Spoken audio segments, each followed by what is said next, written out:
एक तरफ पूरे बॉलीवुड में हंगामा फैला है राज कुंद्रा की अश्लील फिल्मों को लेकर, लेकिन दूसरी तरफ बिग बॉस वाले अलग ही राता फैलाने की तैयारी कर चुके हैं। बात ऐसी है कि इस बार ओटीटी प्लेटफॉर्म पर कुछ एपिसोड्स वहां पर दिखाए जाने वाले, जो 24 घंटे दिखाए जाएंगे, बिना सेंसर के, बिना काट छाट के दिखाए जाने वाले, यानी कि अश्लीलता की चरम सीमा पार हो जाएगी। क्योंकि ओटीटी पर कोई सेंसर नहीं है, कोई नियम नहीं है, कोई कायदा कानून नहीं है, तो वहां पर जितनी गंदगी परोसनी है वो परोस लो। अगर ये फॉर्मूला हिट रहा तो पूरे दिन, ये 3 महीने तक, 4 महीने तक जब भी आएगा, जब तक ये गंदगी फैलानी है तब तक पूरा रायता वहीं पर फैलते रहेगा। ओटीटी पर आने वाले एपिसोड को करण जौहर होस्ट करने वाले हैं। जब सारी चीजें ओटीटी पर ही दिखानी है तो सलमान खान सैटरडे और संडे आकर क्या गाजर का हलवा खाएंगे? यानी कि अब आप खुलेआम देख सकेंगे कि अश्लीलता को दिखाया कैसे जा सकता है और उसे लीगल किस तरह से बनाया जा सकता है, कि किस तरह से बिग बॉस में खुलेआम अब लोग चुंबन लेते हुए दिखाई पड़ेंगे, नहाते हुए दिखाई पड़ेंगे, सुहागरात मनाते हुए दिखाई पड़ेंगे, वो सारी उलूल जुलूल अश्लील हरकतें करते हुए दिखाई पड़ेंगे, जिसके ऊपर कोई भी सेंसर नहीं होगा, कोई भी काट छाट नहीं होगी।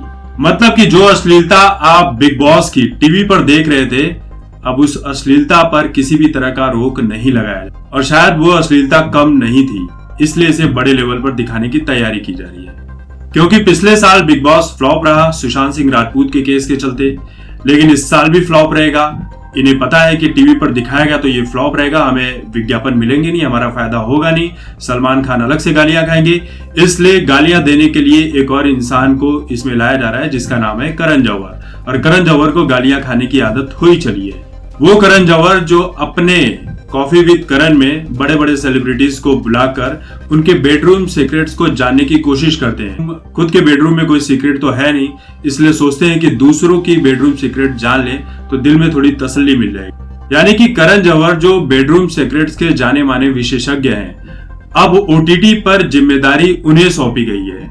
और सलमान आएंगे, वीकेंड पर आएंगे, थोड़ा बोल वचन देंगे, एक दो लोगों को भाई खरी खोटी सुनाएंगे, दिखाएंगे कि मैं सलमान खान हूं, तुम कौन हो, मैं कौन हूं, सारी चीजें बताएंगे और पैसा लेकर निकल जाएंगे। अब यही देखना होगा कि बिग बॉस में अगर इस तरह की अश्लीलता ओटीटी प्लेटफॉर्म पर दिखाई गई तो इसके जिम्मेदार कौन होगा? मेकर्स होंगे, सलमान खान या करण जौहर? क्योंकि राज कुंद्रा वाले मामले में तो अश्लीलता को लेकर बहुत सारी बातें सामने आ रही है, तो क्या इनके लिए भी वही कायदा कानून लागू होगा जो राज कुंद्रा के लिए लागू हो रहा है? तो देखना यही होगा कि कानून बराबर काम करता है या हर इंसान के लिए अलग अलग कानून बनाया गया है।